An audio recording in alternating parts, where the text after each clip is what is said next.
Last night on our broadcast, our friend Charlie Sykes said President Trump must miss Hillary Clinton, that he needs an enemy. He hasn't had a clear-cut opponent since Election Day.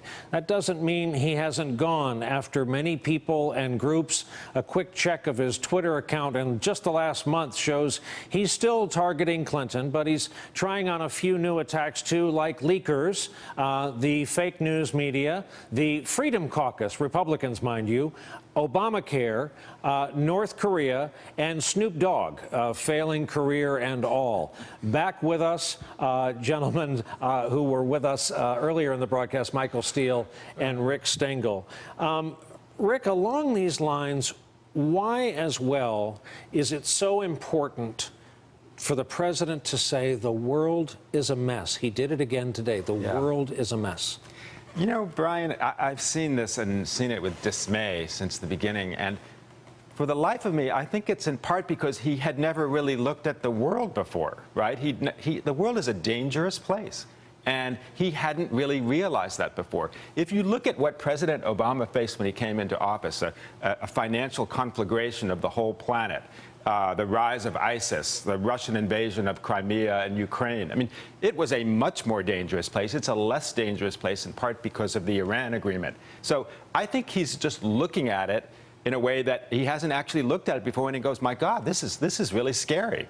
So you don't think there's any larger worldview that he needs buy-in to try to consolidate power? Well, it's like you were saying before, he needs a foil, right? So the foil, in a way, is the world is falling apart. It's been handed to me. I need to fix it. You know, I need to run against somebody. I need to have something that I'm always, pushing up against. In part because he doesn't stand for anything himself. He has no actual worldview. He does need a foil. He does need an antagonist. He does need to say, because he exaggerates everything, the world is the worst it's ever been. Far, far from it. Michael Steele, think of it this way.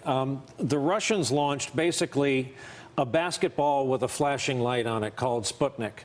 And yet the Cold War between the U.S. and the Soviet Union means, among other things, those are just American footprints up there on the moon, if you believe those missions actually happened. I think they happened in a studio in Tarzana, California. But kidding.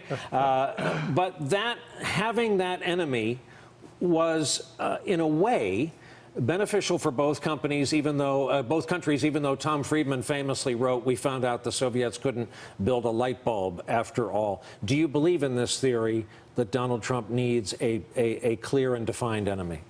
Well, I think Donald Trump is a manifestation of where the country finds itself post-Cold War.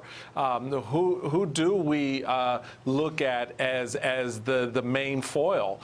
For Donald Trump, that's become a very shifting proposition every day. There's myriads of individuals and companies and institutions that he could go after. Hasn't really settled on any of that yet. And I think it goes exactly to Richard's point. What is he anchored to?